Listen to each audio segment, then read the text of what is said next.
So, hallo, halli, hallo, hallo, halli, hallo, hallo zum Hour of Prayer.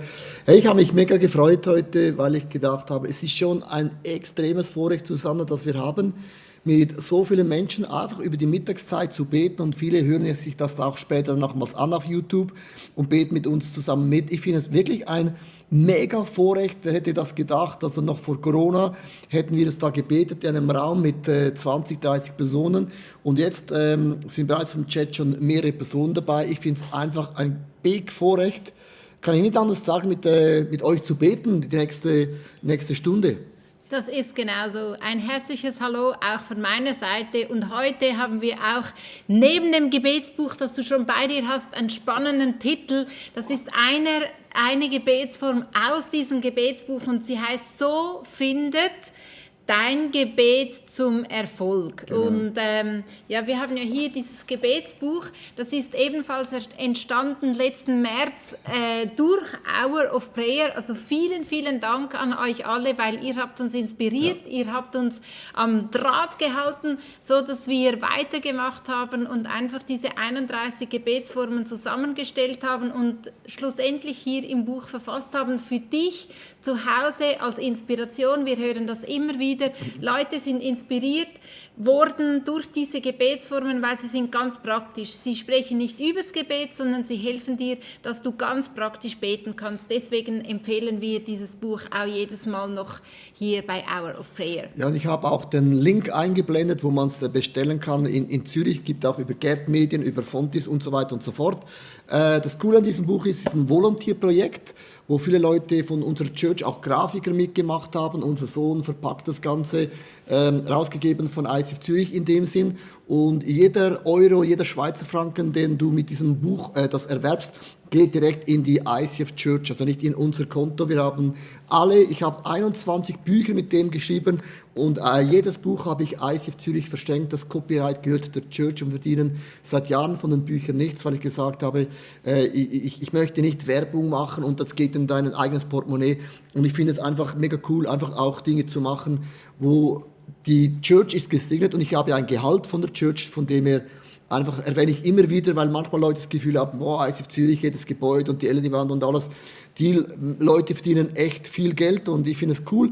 Simon Lemmer hat am Sonntag gesagt, wenn man im ICF arbeitet, hat man ein gutes Gehalt, aber er hat so gesagt, eine goldige Nase kann man nicht machen, und es ist auch so, weil es geht am Ende darum, dass wir uns entschieden haben, für das Reich Gottes und das Evangelium zu verkündigen, und wir sind in allen Jahren, kann man sagen, nie zu kurz gekommen, weil Gott auch immer unsere Wünsche gesehen hat. Ich denke, vor 2 Jahren hatten wir einen Urlaub geschenkt bekommen in die Malediven. Das war immer ein Wunsch gewesen, und wir saßen da und haben gedacht, das hätten wir uns nicht leisten können. Also Gott hat uns schon immer wieder einfach versorgt, und das finde ich so spannend. So, lass uns eintauchen in das Erfolgsgebet. Das ist eigentlich das Gebet von Jabes aus dem Alten Testament.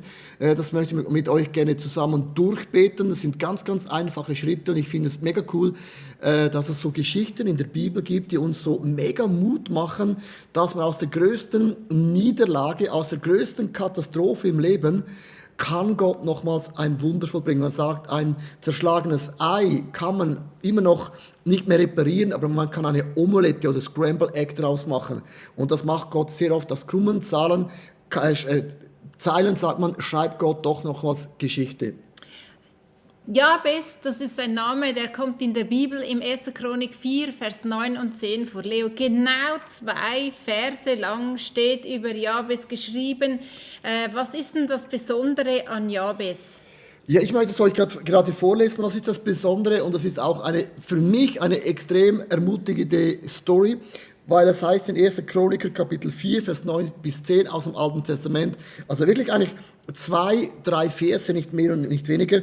Jabes war angesehener als seine Brüder. Und jetzt denkt man, ja wow, der hat es gut im Leben, er war irgendwie gesegnet von Gott gewesen. Und jetzt kommt die Geschichte.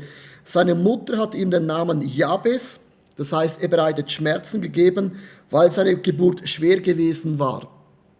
Also du merkst, der Segen, den am Anfang die Bibel erwähnt, hat eine Vorgeschichte. Sein Leben beginnt eigentlich als eine Katastrophe. Er hat ja gar nichts falsch gemacht. Mit Schmerzen kommt er auf die Welt, und die Mutter gibt der Situation einen Namen. Ja. Man kann die Situation nennen, wie sie ist, oder man kann zum Gott von Israel gehen. Und Jabes, ich liebe das Wort, aber Jabes betete zum Gott Israel und rief, bitte segne mich doch und erweitere mein Gebiet, steh mir bei mit deiner Kraft und bewahre mich vor Unglück. Kein Leid möge mich treffen. Und Gott erhörte sein Gebet. Hey, ich finde es eine mega ermutigende Geschichte und wir möchten mit euch heute auf eine Reise gehen, dass wir einfach mal das Gebet Satz für Satz durchbeten zusammen. Ich muss dir ja nicht sagen, wo hast du vielleicht in deinem Leben eine Niederlage oder vielleicht hast du eine Situation, wo dir Kummer, Schmerz, Sorgen bereitet. Also wie Jabes hat gar nichts falsch gemacht. Und es gibt viele Situationen im Leben, wo du nichts falsch gemacht hast, wo einfach die Umstände, die Situation ist nicht so fair. Und ich sage immer, das Leben ist nicht immer fair, aber Gott ist fair und Gott ist treu und Gott hat immer das letzte Wort in unserem Leben. Es gibt aber auch Fehler, wo wir Konsequenzen tragen müssen, weil wir Dinge mega verbockt haben. Aber auch da und dennoch und trotzdem nimmt Gott diese Dinge und er kann es verwandeln. Stell dir mal vor, wenn Gott sagen würde, es ist dein eigener Fehler, du hast es gewollt, ich habe zu dir gesprochen, ich habe dir eine Offenbarung gegeben, du hast es nicht gewollt, also schau jetzt selber. So ist Gott nicht. Und da kommt eben die Gnade zum Spiel. Die Gnade Gottes ist unverdient. Die Gnade Gottes ist nicht logisch. Das wirst du nie in deine Gedanken reinbringen. Ist unmöglich. Weil Gott ist so eine andere Dimension. Bei mir gibt es noch einen Punkt, wo ich merke, so jetzt reißt mir der Geduldsfaden. Und das geschieht bei Gott nicht. Seine Güte und sein Erbarmen hat kein Ende, sagt die Bibel. Und lass uns zusammen beginnen mit dem ersten Gedanken von Jabes. Der heißt, wenn du betest, anerkenne, wer Gott ist. Das ist spannend, finde ich. Zuerst wird beschrieben aus einer langen Reihe von eigentlich nur Namen, wer zu wem und wer von wem ist. Und dann kommt eben dieser Jabes mit seinem Schmerz. Und du hast schon die Frage gestellt, was ist dein Schmerz, wo ist deine Niederlage? Vielleicht kannst du das in einem Augenblick aufschreiben oder herausfinden. Vielleicht musst du auch ein bisschen länger nachdenken, was ist eigentlich dein Lebensschmerz. Aber egal von welcher Richtung, jeder von uns, wo wir jetzt zuschauen oder zuhören, von welcher Richtung Schmerz wir jetzt kommen, Lebensschmerz, wenn du betest, das ist schon mal das Erste, dass man überhaupt betet, aber anerkenne, wer Gott ist. Das heißt am 1. Chronik 4, Vers 10a, aber Jabes betete zum Gott Israels. Also der Adressat ist extrem wichtig. Du kannst irgendwen anbeten und um Hilfe bitten, aber Jabes betete zum Gott Israels und das ist unsere Empfehlung. Ist es nicht krass, wir haben so eine Redewendung. Wie geht es dir? Es geht mir gut, aber ich habe Probleme oder ich habe Stress an der Arbeitszeit oder ich habe mit meiner Frau Spannungen oder meine Kinder habe ich nicht ein gutes Verhältnis. Wir haben immer so ein Statement und dann kommt ein Aber, etwas Negatives. Und achte, im Jabes beginnt es genau anders. Am Anfang ist es eine Katastrophe und dann sagt er Aber. Also du musst dein Aber definieren. Er sagte, aber ich habe einen Gott von Israel. Was heißt denn der Gott von Israel? Gott hat ja verschiedene Namen, verschiedene Facetten, aber für mich gibt es eben ein Bild und ich erwähne das auch so oft in den Predigten. Du hast einen Gott, der sieht, steht im Alten Testament, also Gott sieht dein Leben, Gott hört mein Schreien, auch mein Seufzen in meinem Herzen und Gottes Herz schlägt mit uns, Gott hat Erbarmen und Gott greift ein mit seinen Händen, mit seinen Worten und auch mit den Taten, die er macht mit seinen Füßen. Das ist für mich der Gott von Israel. Bevor wir jetzt beten, ich möchte euch ganz kurz Danke sagen. Wir haben mega viele Leute. Susanne, wenn ich jetzt den Chat anschaue, es ist mega ermutigend. Es gibt Leute, die kommen da, habe ich gesehen, aus Bad Soden, noch nie da gewesen. Mega cool. Jemand schreibt aus Frenkendorf, aus Appenzell, habe ich auch gesehen. Das ist natürlich mega schön. Sarajevo bin ich vorbeigefahren mit dem Motorrad. Aus Enfield, UK. Mega krass, wo ihr überall herkommt und es ist schon bewegend. Ganz kurz, formuliere mal ganz kurz deine Situation, wo du drin bist. Mit einem Wort. Also Jabes heißt Schmerz und die Mutter gab ihm den Namen. Und du hast jetzt auch deiner Situation einen Namen gegeben. Vielleicht, es ist halt so. Oder mit dem muss ich leben. Oder das ist unmöglich, dass man das verändern kann. Oder ich habe es selber verbockt. Und da bleibt man so in dieser Selbstmitleidsfalle drin. Oder ich habe schon 1000-mal Gott gefragt und 1000-mal ist kein Wunder geschehen. Ist auch so etwas. Ja, was soll ich dann noch tun? Oder vielleicht muss ich halt mit dem leben. Also man gibt der Situation oft einen Namen. Und es ist wichtig, dass du weißt, einen Namen bedeutet auch, man macht eine Festlegung. Eine Festlegung heißt eigentlich, man macht wie ein Zement drauf und es wird wie so betoniert und man gibt dem keine Chance mehr, dass sich was ändern kann. Und ich möchte dir, Gott im Himmel, gerade am Anfang einfach Danke sagen. Du siehst alle diese Frauen und Männer, die dabei sind, aus Bayern, von überall, von Frankfurt. Ich segne euch ganz bewusst im Namen von Gott von Israel. Der Gott, der sieht, der Gott, der ist für uns, er ist mit uns, er ist nicht gegen uns. Die Umstände sind oft unfair. Es hat vielleicht nichts dazu beigetragen, dass es so ist, einfach blöd gelaufen, sage ich oft immer wieder. Vielleicht hast du auch das selber verschuldet. Was auch immer die Geschichte ist, ich danke dir, Gott, dass du siehst. Ja. Und du hörst meinen Schrei. Und ich danke dir, dass du mit mir mitfühlst, dass es dir nicht egal ist, weil ich bin dein Kind, dein Sohn und deine Tochter. Es ist dir nicht egal. Für das bin ich dir so mächtig dankbar. Und ich bin dir so dankbar, dass du mit deinem Munde ein Wort sprechen kannst. Und die Situation hat sich gelöst für immer. Du kannst mit deinen Händen das ausstrecken und mit deiner Hand einen Sturm stoppen. Du kannst mit deiner Hand auch ein Feuer stoppen. Alle diese Dinge kannst du stoppen. Und ich ehre dich einfach, dass du so gut und so treu und so gewaltig bist. Dass deine Hände sind nicht zu kurz und deine Augen sind nicht blind und deine Ohren nicht zu taub und dein Herz nicht zu verstockt, dass du nicht mitfühlen könntest. Und ich möchte meiner Festlegung, meinem Schmerz, Jabes, meinem Schmerz jetzt ganz bewusst sagen, bis hierhin hast du mich geprägt, aber auch von heute an setze ich über meine Krankheit, über meine Niederlage, über meinem Versagen, über meine Enttäuschung, über meinem nicht Dinge durchziehen zu können. Ich setze wie eine Flagge hinein und sage, der Name Gottes von Israel, der Gott, der sein Volk aus Ägypten, aus der Sklavenschaft rausgeführt hat in das verheißene Land, der Gott führt mich auch aus meiner Scheiße raus, sorry für das Wort, aus meiner Situation raus und wird das zum Dünger benutzen, damit diese Dinge in meinem Leben prosperieren und florieren und wachsen und schön werden. Genau, und da sind wir ja bereits auch schon mitten im ersten Punkt drin. Wenn du betest, anerkenne, wer Gott ist. Du hast ganz viele Dinge aufgezählt, wer Gott ist. Und das tut so gut, wenn wir uns vor Augen malen und erinnern, was Gott ja bereits getan hat und wer er ist. Und ich habe da ein paar Dinge aufgeschrieben. Wir scrollen mal dahin. Ich habe jetzt gerade euch eine Frage gestellt in den Chat. Was ist dein Schmerz? Oder was ist deine Niederlage? Jabes war ja von Geburt mit Schmerzen. Du kannst es auch reinschreiben, wir können nachher auch für das konkret beten. Du hast gescrollt, Susanne, genau.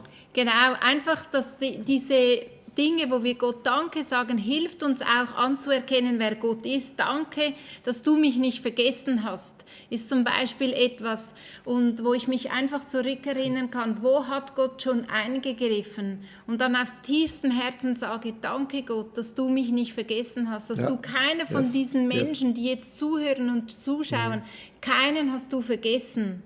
Ja. Danke, Jesus, hast du für mich die Hände schmutzig gemacht. Danke, bist du auf diese Welt gekommen, bist du gestorben, hast du mich herausgerettet aus dieser Situation. Und danke auch für die Geschichte von Jabes, wo man einfach sieht, dass er sich nicht an irgendjemand gewandt hat, sondern an dich, und du hast sein Gebet erhört. Das andere ist auch, danke, dass du deine Hände für mich schmutzig gemacht hast, das ist eigentlich im Kontext davon, wenn du einen Diamanten siehst in einem Geschäft, denkst du, wow, aber ein Diamant wird nicht gefunden auf der Straße, in den Bergen oder liegt irgendwo rum. Diamanten sind tief vergraben und man muss graben. Man muss die Hände dreckig machen, mit anderen Worten. Und ich finde es ein krasses Beispiel, wenn man einen Diamant findet, ist er umgeben von Dreck, man sieht das Funkeln gar nicht. Und wenn man den mal gefunden hat, dann muss man ihn mal von diesem Dreck entfernen. Und dann sieht man mal die Ecken und Kanten. Und dann wird mal poliert. Und dann kann man die Ecken und Kanten rein. Und erst dann beginnt ein Diamanten zu funkeln. Und das ist das, was du dann siehst in einem Geschäft drin. Und mit anderen Worten, wir sind Diamanten in den Augen Gottes. Und Gott hat seine Hände für dich und mich schmutzig gemacht. Er hat unser Potenzial gesehen, wie im Leben von Jabes, das noch nie jemand vorher gesehen hat. Und ich liebe das zu wissen, dass du einen Gott hast, der hat sich schmutzig gemacht für dich und mich. Jesus hat den Himmel. Die Bibel sagt, den Reichtum vom Himmel hat er verlassen. Das hört sich immer so für uns so einfach an. Er hat eigentlich das Perfekte verlassen, kam in eine schmutzige Welt, um dich und mich als verlorene Schaf, die verlorene Münze zu finden. Er hat eigentlich seine Hände, ich sage immer, so ein bisschen die Ärmel so gekramt und hat uns gefunden. Und ich möchte mit dem einfach sagen, der Preis, den Gott bezahlt hat, um wie im Leben von Jabes ein Wunder zu machen, ist gigantisch. Also der Einsatz und Aufwand Gottes ist spektakulär, würde ich sogar sagen. Ich sage Jesus auch danke, dass du mich gereinigt hast. Ich danke, dass das Blut von Jesus Christus mir alle meine Sünden und Fehler vergeben hat. Und ich rufe dir das zu. Das ist ein mega wichtiger Punkt. Dir sind deine Sünden und Fehler vergeben. Du bist ein Kind, du bist ein Sohn und eine Tochter Gottes. Wieso sage ich das? Wieso bete ich das über dir? Weil der Feind heißt, er ist der Ankläger der Heiligen. Er ist nicht der Ankläger den Leuten, die nicht an Gott glauben, sondern der Heilige, der klagt dich, mich, uns alle immer wieder an. Und er sagt vor Gott, hast du nicht gesehen, dass dein Sohn und deine Tochter, die deinen Namen trägt, die hat das und jenes gemacht. Und Gott sagt, ja, ich bin ja nicht blöd. Aber das Blut von Jesus hat uns vergeben, dass wir zur Familie von Gott gehören.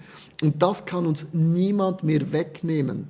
Niemand mehr rauben. Wir sind versiegelt mit dem Heiligen Geist. Man kann dieses Siegel nicht auflösen. Man kann dieses Siegel nicht brechen. Und du bist versiegelt. Und wenn wir auch ab und zu dumme Dinge tun, wie Paulus schon sagte, warum tue ich das Böse, das ich gar nicht tun will, ich will das Gute. Das ist die Spannung, die wir drin leben. Das hat schon Paulus erwähnt, hat nichts zu tun, dass unsere Sünden und Fehler ein für alle Mal für immer vergeben worden sind. Dann ich sage Jesus, danke, dass du mich schleifst und prüfst. Ein Diamant wird geschliffen. Und weißt du, wie Gott uns schleift? Mit Menschen. Das ist das Brutale. Ich würde mir wünschen, Gott will mich selber schleifen. Gott gebraucht Menschen. Ja, das ist bei den Diamanten. Diamanten kann man nur mit anderen Diamanten schleifen, weil sie sind so hart. Und das ist ein schönes Bild auch für uns. Gott braucht Menschen, damit wir geschliffen werden. Und das ist hart. Es kann dein Sohn sein, es kann deine Tochter sein, es kann deine Frau sein, deine Ex-Frau sein, dein Mann, dein Ex-Mann, deine Kirche, deine Kleingruppe, die vielleicht mal direkt in dein Leben hineinsprichst und du denkst dir, wie kann er oder sie das wagen, mir das zu sagen? Das soll doch mal sich selber schauen und, sag mal, vor der eigenen Haustür ein bisschen wischen. He? Und das ist so krass, dass wir oft vergessen, du hast einen Satz mal gebracht, das, was dich berührt oder das, was dich trifft, betrifft dich. Also das, was dich trifft, betrifft dich. Also auch wenn ein Feedback in deinem Leben kommt, wenn es dir wehtut, dann ist eine Botschaft. Und ich bete auch für das, lieber Gott im Himmel, ich danke dir, dass du Menschen gebrauchst, um mein Leben zu formen, um mein Leben zu schleifen. Und es ist so, wenn man Kinder hat, ist einer der größten Segen, das es gibt, aber auch einer der größten Schleifsteine, dass es überhaupt im Leben gibt, weil die sind so direkt ehrlich, wie es fast niemand mehr ist. Und ich liebe, die Kinder sind so rein, die haben keine Gedanken, was könnte das auslösen. Ja. Und ich sehne dich einfach, dass du weißt, die Freundschaften, die dir Gott anvertraut hat, ist ein großer Segen. Und dann wird ein Diamant beginnt zu glänzen. Und wenn du irgendwann dann beginnst zu glänzen, Gott findet den Diamanten, er macht seine Hände dreckig, schmutzig, man wäscht den Dreck weg vom Diamanten und dann kommt der Schleifmoment und dann kommt der Funkelmoment. Wenn ein Diamant dann funkelt im Lichte, die Antlitzen, man sagt, ein Diamant hat 72 Antlitzen, der funkelt auf alle Seiten, ist es spektakulär. Und dein Leben, du bist spektakulär, weil du bist ein Salz und ein Licht Gottes. Ob ein kleines Licht oder ein Scheinwerfer spielt keine Rolle. Beides hat einen Einfluss, wenn es dunkel ist. Genügt ein klitzekleines Licht, genügt schon, um einen Unterschied zu machen. Du bist die Hoffnung in dieser Welt. Und das sind alles Dinge, die uns helfen, anzuerkennen, wer Gott ist. Und das ist der erste Schritt beim Jabesgebet, das Jabes gesprochen hat, und auch der erste Schritt wie man erfolgreich beten kann. Also anzuerkennen, wer Gott ist, bedeutet auch anzuerkennen, wie er an uns und mit uns arbeitet. Und gell, Susanne, es ist schon so, Bilder helfen uns oder hilft mir, weil wenn du in eine Krise durchgehst, ich sage jetzt mal, wie das Schaf im Psalm 23, beginnt ja im Frühling, die frische Weide und das Wasser, alles cool, und dann kommt es in das dunkle Tal. Und im dunklen Tal ist der Hirte, hat sich nicht verändert.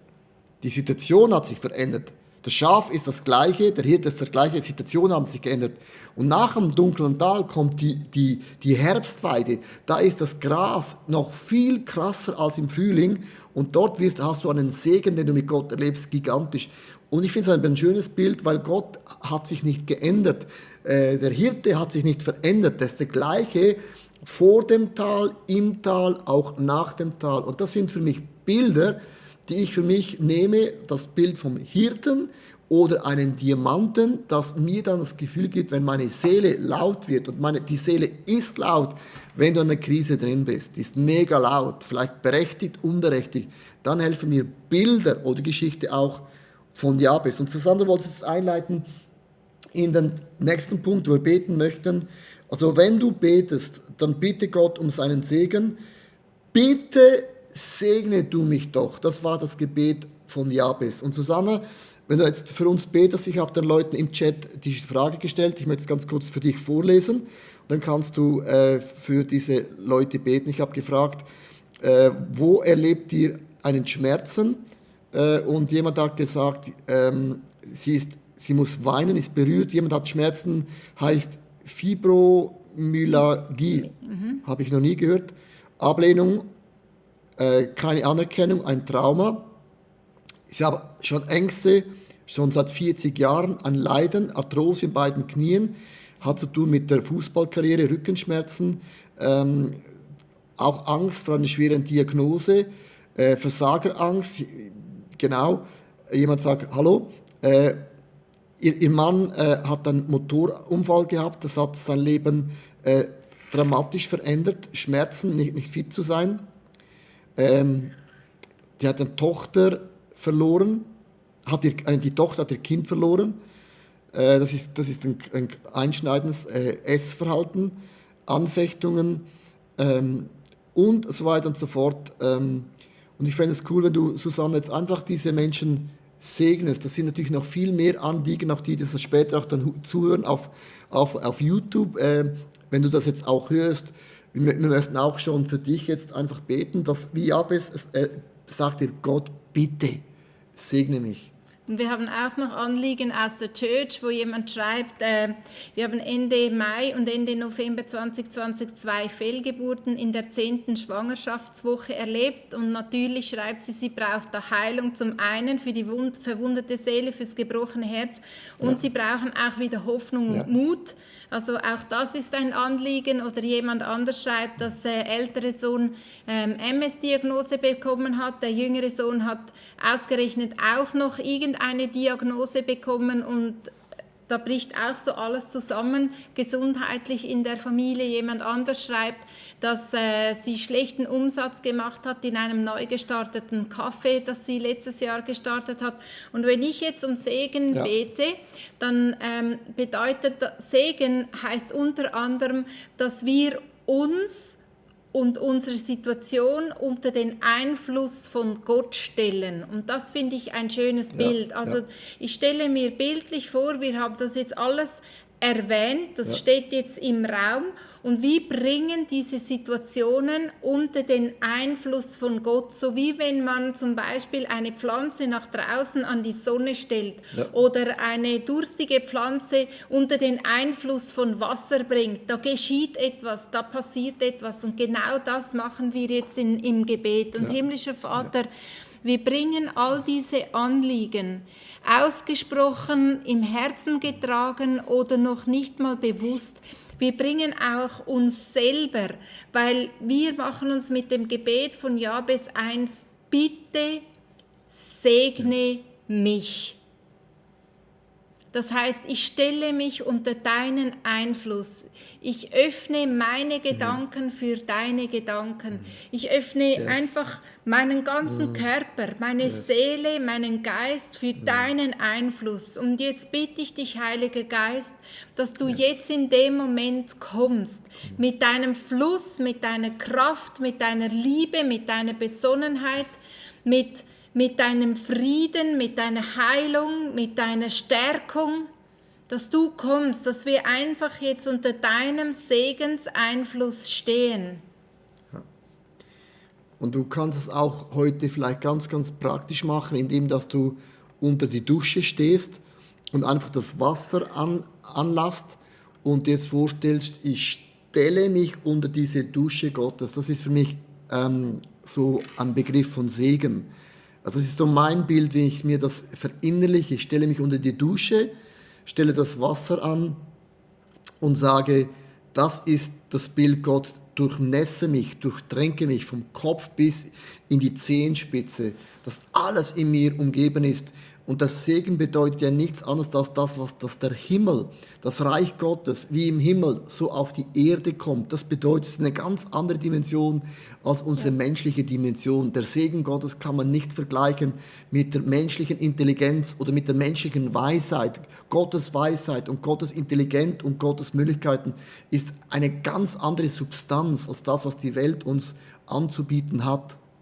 Und im Jakobus 4, Vers 2b heißt es, solange ihr nicht Gott bittet, werdet ihr nichts empfangen. Und es gibt einfach einen Unterschied, wenn man erzählt, was man hat oder wie es einem schlecht geht. Das ist noch kein Gebet an Gott. Das ist einfach, dass man sagt, mir geht es scheiße, ich habe Schmerzen, ich habe zu wenig Geld, ich habe keine Arbeit. Das ist kein Gebet an Gott, das ist einfach beklagt. Und das finde ich einfach so wichtig, wenn du bittest, bitte Gott um seinen Segen, oder wie es im Jakobus heißt, solange du Gott nicht bittest. Und das hat Jabes so deutlich gemacht. Segne mich, segne mich. Ja. Und das bedeutet, er kommt von der Zuschauer einfach in die Mitte und sagt, genau, wenn jemand ein Segen braucht, dann bin ich es, Gott. Segne mich. Ja. Das ist eine klare Ansage. Und ich möchte dir Danke sagen, Gott, dass wir so klar sein dürfen. Genau, ich will gesegnet werden. Das bedeutet auch, dass ich mich jetzt entscheide, aus der Opferhaltung rauszukommen.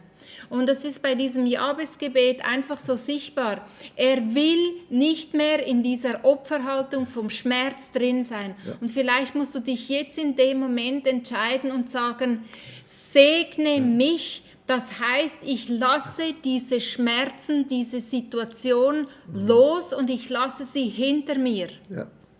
Und ich brauche all das, was sie mir auch gespendet hat. Ja. An Zuneigung und Zuwendung und Aufmerksamkeit und was auch immer.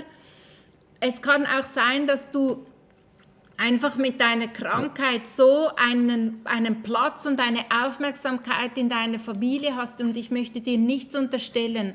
Aber segne mich bedeutet, ich lasse alles los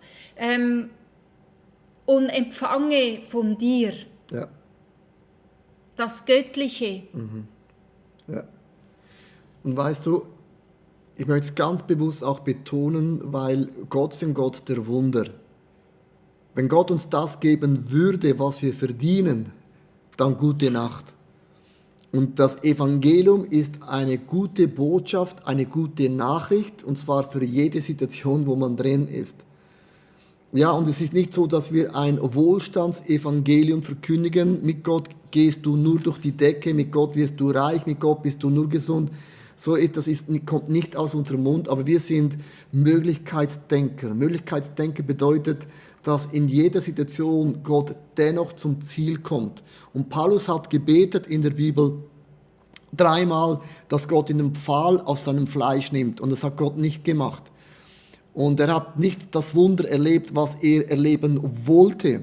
Und jetzt achtet mal, wenn man den Paulus nämlich sein Leben anschaut, es war kein Klagen, dass das Gott nicht weggenommen hatte, weil er wusste, der Himmel ist mein Ziel, ich lebe für eine Ewigkeit und es ist eine größere Perspektive, als was ich auf dieser Welt erleben kann. Und Paulus sagte, ich hatte kalt, ich hatte heiß, ich hatte Hunger, ich hatte viel zu essen. Er hat von beiden Extremen gesprochen, beides kannte er.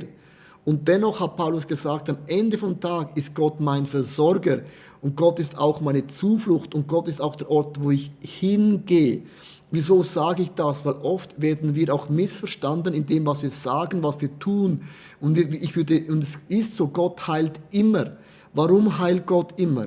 Weil Heilung ist auch etwas, was im Himmel vollständig werden wird. Solange auf dieser Erde leben wir in dieser Spannung von, wir sind noch nicht da, wir sind auf dem Weg dahin und wir sind erlöst, aber doch noch nicht in einer perfekten Welt.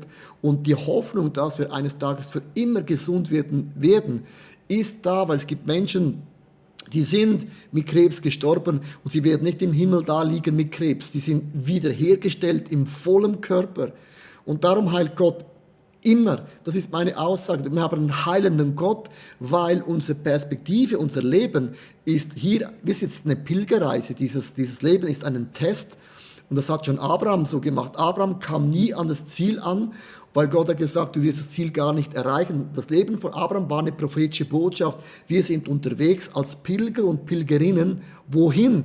In eine Stadt, Zion im Himmel, wo wir ewig sein werden. Und es ist mir mega wichtig, das auch zu betonen, weil wenn man nur das eine hört, muss man das andere auch betonen. Und ich möchte mit dem nicht sagen, ja, Gott heilt nicht immer. Er heilt immer, immer, immer. Und sei es eine Hoffnung, die du hast inmitten von diesem Pfahl, den Paulus hatte, inmitten von der größten Tragödie, weiß ich, dass Gott doch zum Ziel kommt. Ja, du hast jetzt ein schönes Thema angesprochen. Es geht ja hier gleich weiter. Beim nächsten Punkt, wenn du betest, bitte Gott um Erfolg. Und das tönt jetzt auch mega romantisch. Aber in 1. Chronik 4, Vers 10 steht, erweitere mein Gebiet. Und wenn wir das beten, Leo, dann beten wir ja gleichzeitig auch, gib mir mehr Arbeit. Also das heißt, ich verabschiede mich von 8 bis 5 Job. Wenn ich um Erfolg bitte und dass er mein Gebiet erweitert, bedeutet das, ich bete für mehr Arbeit, ich bete für mehr Verantwortung, ich bete gleichzeitig auch für mehr Gewicht in dem Sinne auf meinen Schultern. Ich bete für mehr Risiko in gewissem Sinne. Ja. Das vergisst man manchmal. Es tönt so romantisch, so wie wenn ich jetzt zurücklehnen kenne. Gott segne mich und gib mir mehr Erfolg. Das heißt es nicht. Es ist genau gleich. Wir kennen ja Leute, also wir auch so, da haben wir gebetet für Kinder und dann machst du alles, dass du Kinder bekommst und dann hast du Kinder und das ist ein krasses Gebietserweiterung. So ist es. Und dann merkst du, uppla, ist mehr Arbeit. Also mehr Segen, auch mehr Verantwortung, mehr Arbeit. Aber was ich auch cool finde, dennoch und trotzdem, dass Gott das Maß kennt, das wir tragen können. Und oft ist es eben nicht, ist es auch so, dass Gott unser Maß vergrößert. Wenn ich jetzt denke zurück, wo wir unsere Kirche angefangen haben, da waren es ein paar hundert Leute und wir waren schon überfordert, weil wir haben es noch nie gemacht. Heute sind es ein paar tausend, sind auch wieder überfordert. Aber wir haben gelernt über die Jahre, Verantwortung zu leben, unser Leben zu vergrößern, auch mehr gleichzeitig zu jonglieren, weil Gott ist ja der gleiche gewesen. Oder bei 300 wie jetzt ein paar Tausend, das hat sich ja nicht verändert. Unsere Botschaft hat sich nicht verändert, unser Leben hat sich nicht in dem Sinn verändert, unser Charakter hat sich nicht in dem Sinn verändert. Größe heißt, darf nicht etwas verändern an der Art, wie man ist. Das ist auch noch relativ wichtig. Und Susanne, bete einfach jetzt für diesen Erfolg, dass Gott das Gebiet von jeder Person, die jetzt im Chat drin ist und die es auch hören, einfach vergrößert. Ja. Das ist ein cooles Gebet. Love it. Ja, das ist ein risikoreiches Gebet, himmlischer Vater, und trotzdem entscheiden wir uns, dieses Gebet zu beten. Dieses Gebet darum, dass du mir Erfolg schenkst, dass du mein Gebiet erweiterst, weil ich damit auch vertraue, dass du mir alles gibst, was ich brauche, und genau in den Orten, wo ich schon spüre, dass es immer mehr wird, bitte ich dich einfach für Weisheit. Salomo hat um Weisheit gebeten, und das hat ihm Erfolg gegeben. Das geht Hand in Hand. Himmlischer Vater, ich bitte dich einfach um Erfolg. Erfolg, die richtigen Leute zu sehen, die mich in meinem Vorhaben unterstützen können. Ich bitte dich um Erfolg, mein Geld richtig einzusetzen. Ich bitte dich, dass du mir Erfolg gibst, einfach im Umgang mit meinem Geld, und dass ich auch dieses Gebiet erweitern kann. Ich bitte dich um Erfolg in der Kindererziehung. Ich bitte dich um Erfolg in der Haushaltsführung, dass du hier mein Gebiet erweiterst. Und wie das genau aussieht, das weiß ich nicht, aber du gibst mir die nötigen Inputs und stell mir die Leute zur Verfügung, die vielleicht Sätze droppen oder einfach so einen Nebensatz sagen, wo mir einfach hilft. Das schließe ich alles in das Gebet ein, wenn ich sage, erweitere mein Gebiet, dass ich plötzlich Dinge höre in meinem Umfeld, die mich inspirieren, die mir den nächsten Schritt zeigen, wo du durch diese Leute in meinem Umfeld zu mir sprichst. Ich bitte dich für göttliche Connection, in welcher Form auch immer, dass mein Gebiet vergrößert wird. Hier bin ich. Ich bitte das, Jesus.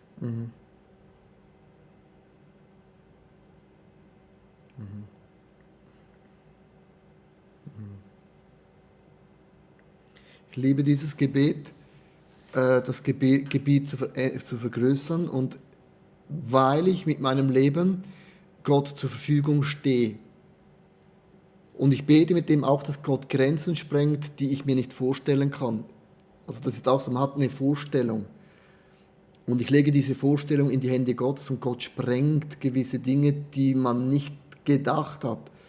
Mir ist gestern in den Sinn gekommen, vor 10, 20 Jahren, 15 Jahren, mega lange, kam eine Prophetin und hat über mich ausgesprochen, dass ich zu einem Beter der Nation werden würde. Ich hatte keine Ahnung, was ich mit dem machen soll. Wie machst du das? In dem Sinn, oder? Hat mich auch nicht so angesprochen. Und erst jetzt, wo wir langsam das Hour of Prayer machen, wir auch dieses Buch geschrieben haben. Und dieses Buch ist wirklich, soll ich Ihnen das sagen, eine so coole Hilfe, weil es uns hilft, wie man besser beten kann. Und zum ersten Mal sind wir verbunden mit Menschen aus Österreich, Schweiz, Deutschland, überall, die mit uns zusammen mitbeten. Und ich bekomme zum ersten Mal Feedback, so Leute sagen, wow, ihr seid die Beter in der Schweiz, die spürbar und sichtbar werden. Und ich möchte euch einfach sagen, Jahre später geht eine Prophezeiung in Erfüllung völlig anders, als ich gedacht hätte. Weil sonst hättest du ein E-Mail rausgeschickt, hättest du eine Vision gemacht und alle Pastoren eingeladen und so weiter und so fort. Na, wir haben angefangen in der Corona-Krise, wussten nicht, was geschieht, und wir haben angefangen mit euch zu beten, und es ist eine Community entstanden von Tausenden von Menschen, die mitbeten mit uns zusammen. Und plötzlich werden wir zu einem Sprachrohr und bringen das Gebet auf eine neue Art und Weise hinein. Und das finde ich mega spektakulär, dass eben Gott Grenzen sprengt, die ich nicht so gesehen habe, und Dinge hinzufügt, die ich auch nicht auf dem Radar gehabt habe. Finde ich einfach ermutigend. Wenn du das betest, denke nicht daran, jetzt habe ich es gebetet, habe nichts gesehen. Du wirst Jahre später zurückschauen und merken, wow, Gott hat dein Gebet massiv verändert. Es kann sein, dass Gott Menschen in dein Leben bringt, die dein Leben erweitern. Also wir brauchen keine Menschen, die dein Leben verkleinern. Freundschaft sind da, damit du Flügel bekommst. Freunde sind Freunde, wenn dein Leben durch die Decke geht, die was in dir rauskitzeln, was schon immer drin gewesen ist. Nicht klein machen, zynisch sind, dich ein bisschen so mit dem Finger zeigen. Das sind Menschen, wo du sagst, um diesen Menschen beginne ich zu fliegen. Das nächste ist, wenn du betest, dann bitte Gott um seine Kraft.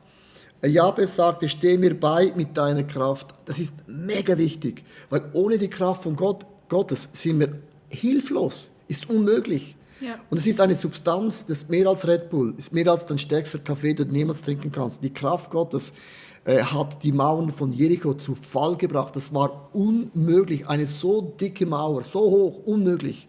Susanne, bete einfach für diese Kraft Gottes, für... Ja, ich finde es faszinierend, dass Jabez diesen Weitblick hatte und realisiert hat, wenn sein Gebiet vergrößert wird, wenn ihm mehr anvertraut wird, dass er entsprechend auch eine Kraft braucht. Und himmlischer Vater, hier sind wir. Und wir bitten dich ebenso um Kraft, weil wir wollen nicht klein träumen, wir wollen nicht um Erfolg bitten, nur weil wir Angst haben, dass wir es nicht meistern können.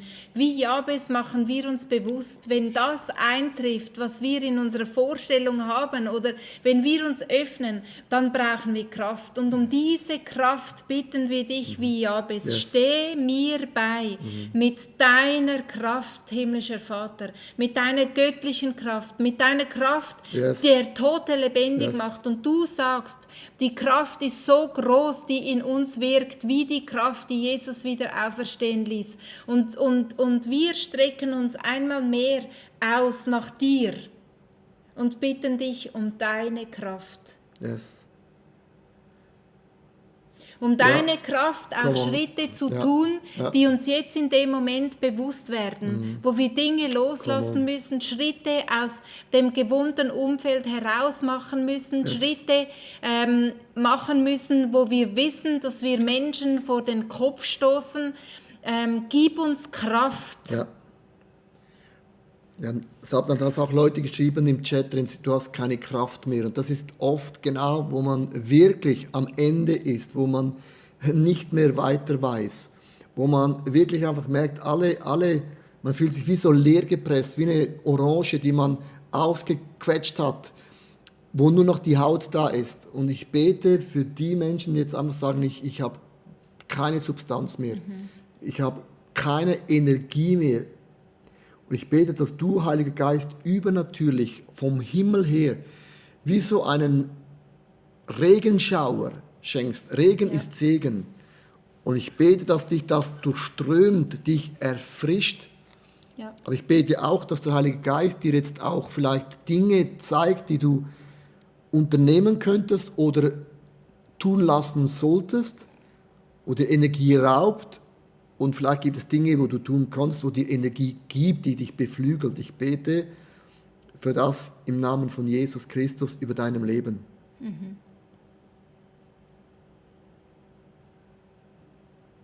Das hat Gott versprochen. Die Kraft Gottes ist höher als alle Vernunft und alle Verstand.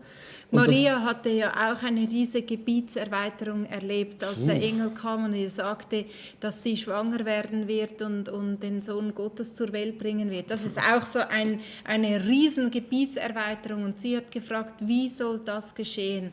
Und er hat gesagt, der Heilige Geist wird über dich kommen und die Kraft des Höchsten wird dich überschatten. Das kannst du nachlesen im Lukas-Evangelium und genau das ist die Kraft Gottes. Die Kraft Gottes wird dich überschatten und der Heilige Geist wird über dich kommen. Krass, wie soll das geschehen? Das ist ja genau das menschliche Verständnis, weil man alle Optionen durchgecheckt und durchgescannt hat. Also nicht möglich. Nicht möglich. Menschlich. Genau, und ich finde es so ermutigend. Und das Gebet von Jabez endet, wenn du betest, bitte Gott um Bewahrung. Und bewahre mich vor Unglück, kein Leid möge mich treffen. Und Gott erhörte sein Gebet. Ist es nicht gewaltig, wie sein Leben angefangen hat mit Schmerz? Jabez gleich Schmerz. Und er betet dieses Gebet mit als ein Raster. Und Gott erhört sein Gebet. Und das ist auch etwas, wo ich immer wieder bete, dass Gott unser Hab und Gut, was er uns anvertraut hat, einfach uns bewahrt und beschützt und uns segnet, dass der Feind und der Teufel oder auch ich selber nicht mir selber das Bein stelle und mir Dinge erraube. Und Susanne, einfach bete nochmals für diesen Segen für uns, dass Gott uns beschützt und bewahrt. Ja, und es kommt mir so vor, himmlischer Vater, wie Jabez sich genau bewusst ist, dass er schon viel Schmerz erlebt hat in seinem Leben, dass er da raus will, aber dass er Ehrfurcht hat vor dir und nicht sich selber noch größere Schmerzen zufügen will. Und genau das beten wir. Wenn wir bitten, dass wir rauskommen aus diesem Schmerz, wo wir drin sind, dann bitten wir dich persönlich, du höchster Gott, dass du uns bewahrst. Wenn es uns dann gut geht, dass du uns bewahrst und wir nie vergessen, wer wir sind und wer du bist, himmlischer Vater. Bewahre unsere Gedanken, bewahre unsere Leben, bewahre uns, Fehltritte zu machen, bewahre uns, wenn es uns gut geht, wenn wir uns gesegnet fühlen, von dir zu entfernen. Bewahre uns davor, vor diesem Unglück, bewahre uns. Genau, und ich bete einfach auch, ich habe jetzt in diesem Buch ein bisschen durchgeblättert da, nicht, dass ich nicht beim Gebet dabei bin, sondern ich habe bewusst jetzt euch, möchte mal zeigen, bete wie niemals zuvor. Und du hast gebeten, habe ich gemerkt, das Gebet, das ich mit euch jetzt durchgebetet habe, könnt ihr auf Seite 155, ist eine Einleitung. Das ist eine Anleitung zum Gebet. Das ist ganz einfach, ich gehe da rein. Dann heißt es erstens, anerkenne die Größe Gottes. Das sind die Punkte, die wir jetzt gebracht haben, findet ihr genau in diesem Buch wieder. Genau. Weil das ist eines der Gebete, der Gebetsformen, die wir in diesem Buch geschrieben haben. Und genau, ich möchte jetzt einfach das über euch beten, was wir im Buch geschrieben haben, auf Seite 157, wo es heißt, bitte Gott um Bewahrung und bewahre mich vor Unglück, kein Leid möge mich treffen. Jetzt, ich lese euch vor, wie das Buch funktioniert. Und bitte Gott, bewahre und beschütze mich und meinen Liebsten, meine Familie und Freunde. Ich setze mein Vertrauen voll auf dich. Du bist meine Sicherheit. Keine Versicherung, keine Vorsichtsmaßnahmen und auch nicht mein Sparkonto. Nein, du bist mein Schutz. Das bekenne ich. Du bist mein Fels, meine Burg, mein Schild. Bewahre mich vor Krankheit, Unglück und Unfall. Ich gebe dir all meine Ängste und Befürchtungen, bitte mich ganz ruhig und geborgen in dir. Danke, du großer Gott, dass du mein Gebet erhörst. So funktioniert das Buch. Es ist ein Gebet, das du mitbeten kannst. Dann heißt es, und was uns am Jabesgebet am meisten motiviert, ist die Tatsache, dass wir nicht dastehen bleiben müssen, wo wir momentan oder vielleicht sogar festzustecken meinen. Und dann gibt es ein paar Gedanken zum Weiterdenken im Buch. Weshalb fällt mir der Mut, konkret für persönliche Anliegen zu beten? Oder womit könnte das zusammenhängen? Nimmst du dir vielleicht zu wenig wichtig oder denkst sogar, das ist für Gott zu groß? Das ganze Buch ist eigentlich ein Gebetsbuch, wo dir hilft, gewisse Dinge zu formulieren. Und was das cool ist, wenn du das mitbetest, kannst du dein Gebet anhängen. Es kann vielleicht dich ankurbeln, so zu beten. Vielleicht bleibst du bei einem Punkt stehen. Und das Buch ist nicht ein Buch, das dich motiviert, du solltest mehr beten, sondern es ist ein Buch, wo man eben hilft, mit Gott zu beten. Und ich liebe dieses Buch, kann es nicht anders sagen, weil es ist so praktisch und so einfach. Und es hat auch 31 Gebete, das haben wir aufgenommen. So 5 Minuten, wo du einfach das hören kannst am Morgen, wenn du zur Arbeit fährst oder als erstes, wenn du aufstehst. Auf YouTube findest du die Gebete, die sind angelehnt an diese 31 Gebetsformen, wo du einfach 5 Minuten dich segnen lassen kannst. Ich habe gestern gestartet, ich hatte meine Small Group gestern und also mehr als die Hälfte von denen hört das jeden Tag auf dem Weg zur Arbeit. Ich finde ich mega cool und habe gesagt, das war genau unser Wunsch. Ja. Das kann man immer wieder hören und reinschalten. Hey, wir möchten euch Danke sagen, die Zeit ist schon wieder in dem Sinn. Es würde uns mega viel bedeuten, wenn du Leute kennst und denkst, das Hour of Prayer, das wäre auch ihr Gebet, dann schick doch den Link. Wenn du noch nicht bei unserem YouTube-Kanal abonniert bist, abonniere es, weil da kommen alle bekommst einen Link, wenn neue Sachen drauf sind von Q&A oder Hour of Prayer oder was auch immer. Das würde uns mega viel bedeuten, einfach wenn du mit uns connected bist oder wenn du denkst, irgendjemand hat noch nie von unserer Church gehört und du denkst wirklich, dass wir für sie oder ihn einen Segen sind, dann macht doch einfach ein bisschen, ich sage jetzt mal Werbung, weil ich bin immer dankbar, wenn jemand sagt, hast du gewusst, es gibt das? Sage ich immer, hey, danke vielmals, hast du es gemacht. Am Ende vom Tag, es ist das Reich Gottes, ich sage immer, das Reich Gottes ist wie ein bunter Blumenstrauß. Und wir sind eine Blume in dem ganzen Blumenstrauß. Aber unsere Blume ist wichtig, dass es die auch gibt und deine Blume braucht es auch. Darum, das Reich von Gott hat viele Farben, viele Settings, viele Nuancen. Ich sage auch, viele Vögel hat es auch im Reich Gottes. Und wir sind auch eine spezielle Vogelart. So ist es. Also, ich wünsche euch Gottes Segen. Und bis zum nächsten Sonntag oder am Dienstag wieder mit God bless Our you. of Prayer. Schön, dass es dich gibt. Ciao. Bye bye. Tschüss.